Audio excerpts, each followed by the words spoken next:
Here we are on the trail, and I'd like to say a big massive thank you to all my subscribers and everyone that's been tuning in over the last couple of weeks as my channel's growing. Today we're going to be talking about natural navigation and how to do that using the sun, the stars, the moon, shadows, water and earth.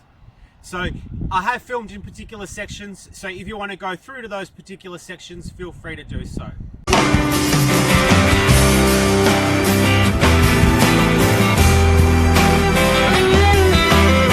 So I'm in the southern hemisphere, so we'll start with the southern hemisphere and then we'll go to the northern hemisphere.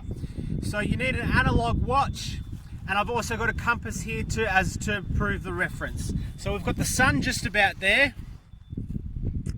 Alright, so what I'm going to do is I'm going to point my 12 o'clock 12 hand at the sun, and then I'm going to go halfway between the hour hand and 12, which is just there where you've got the N, and that is pointing to my north direction. So halfway between the hour hand and 12 o'clock is pointing north. Now I've got a compass here to prove to you that that works legitimately, and you can see, if I hold it still, that that's working correctly, north. Hey everyone in the northern hemisphere, so what we're going to do is the sun's here, we're going to tune in, we're going to point the hour hand at the sun, and then halfway between, so the imaginary line between the hour hand and 12 o'clock is north. So luckily my watch has a north signal on there, and that should be north just there, and pointing that up we've got north on there as well.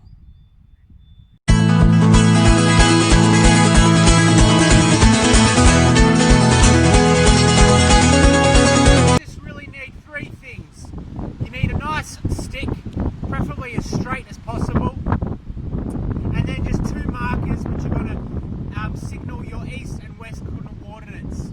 So what we're going to do is we're going to put the stick in the ground, just like so. Alright, and then here we can see the first marker of the point here. So we're going to mark that. I'll either put a little circle around that there. Then what we're going to do, so you can see the sticks in the ground and the stone markers there. Then we're going to wait 15 to 20 minutes. We'll come back and we'll see what's happened.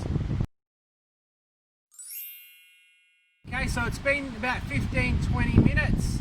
Now let's have a look at what's happened with our shadow line. So we can see that this was our starting point just here, and now we've moved to here in 15 minutes. So what we can do is we can remove this stick, we can draw a nice little line here.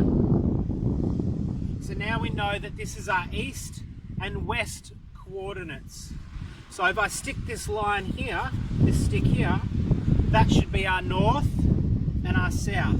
Now I do have a compass here, so we can verify this. So if you want to come in nice and close, you can feel free to do that.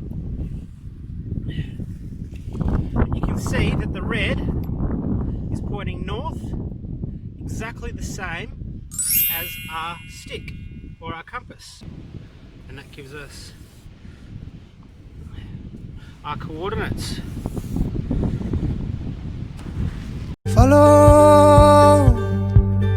Follow the sun. So we're going to tell the time using our fingers. So each finger represents 15 minutes. So what you have to do is put it on the base of the horizon, like so. And there we go, we've got 15, half an hour, 45 and 60 minutes. So it works best when the sun rises or the sun's setting, so it lets you know how much daylight you actually have left, or how much when the sun's just risen. You can use it to calculate the time of day. So if you know in winter the sun roughly rises at 7 AM or sets at 5:30, then you can work your way backwards and figure out the time using that way. So let's have a look at how it worked in the morning, and then have a look at how it works during the night.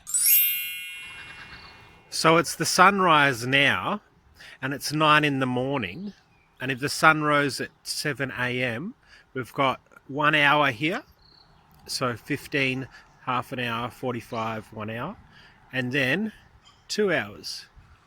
So that lets me know that it's night in the morning.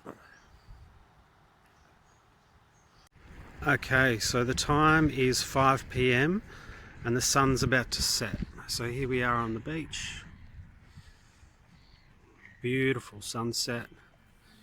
So if I go on the horizon and the sun's there, it's about 15 minutes, just under 15 minutes until the sun sets.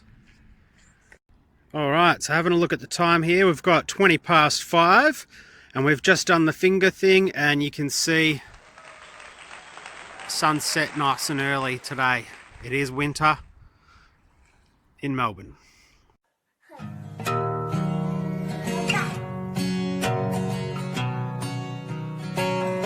So did you know at night time that the moon rises in the east and sets in the west as well? So if you're looking for, we're in the southern hemisphere right now, so if you're looking for the south pole, south direction, what you got to do is you got to find the Southern Cross. So the Southern Cross is just located up there, and if you go 4 times down from the Southern Cross, you'll find the celestial star, and then that points south. So if I'm looking right now at the compass, I can see and measure that up, that is south there. If you're in the north, you've got the Big Dipper and the Little Dipper.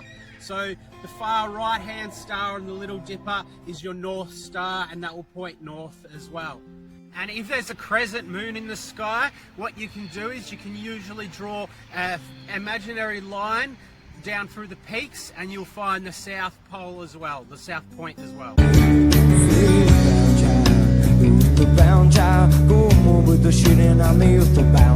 Did you know when there's a rainbow out, that normally the very center of the rainbow, the top of the rainbow, the sun will be in that center, so that you can use that as a marker.